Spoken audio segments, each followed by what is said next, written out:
ကဲလိုက်မတကယ်ချင်းများအားလုံးမြင်ကြလားပါလို့နော်အခုမေကြီးဘယ်ရောက်နေလဲလို့ထင်လဲမေချန်ထဲမှာလို့နော်ကနော်သိုးသီးလာခုနေရဖြစ်ပါတယ်ကနော်သိုးသီးချန်ထဲမေကြီးရောက်နေပါတယ်လို့လားကဲအားလုံးမေကြီးရဲ့ဒီအကောက်တစ်လို့လဲအပေးအောင်လို့လားနော်ကနော်သိုးဆိုမှကနော်သိုးပြရှယ်ပဲချိုးအိစိတ်နေပါခင်ဗျနော်တအားပေါ်တာလို့ဒီမှာကြည့်လိုက်အောင်တော့သားနေမျိုးလာတွေဟာဘသူတာပါမလဲ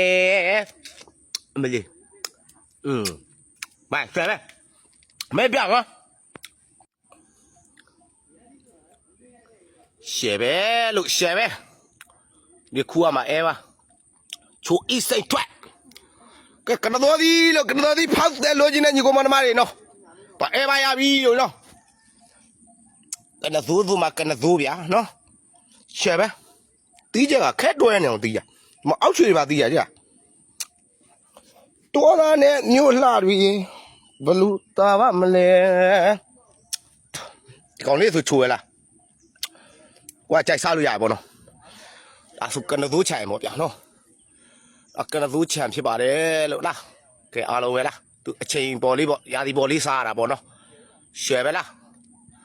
ဒါဆိုရင်တော့ဒီဘက်အကိုင်းပေါ့နော်ဒီဘက်အကိုင်း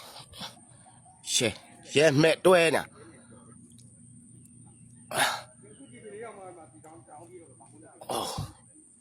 ရှယ်ပဲ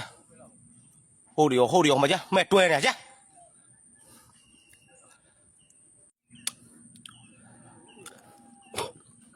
ကဲစားချင်တော့မရှိလာခဲ့လို့လားဒါမေရဲ့အကောက်တစ်လေးလို့လားအဘေရှိကြည့်ရှုကြအောင်လို့လားမေစပ်လို့လည်းတင်ပေးပဲလို့နော်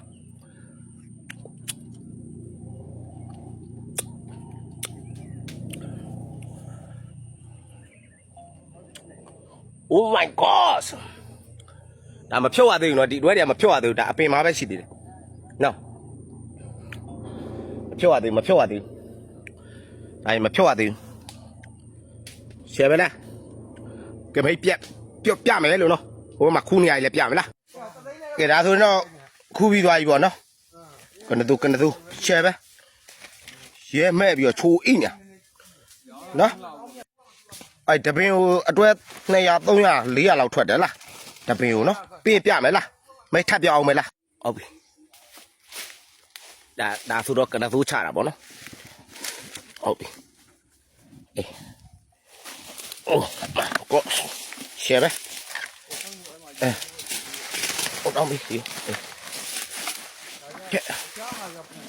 မိုက်နော်ရှယ်ပဲချိုးရပါလား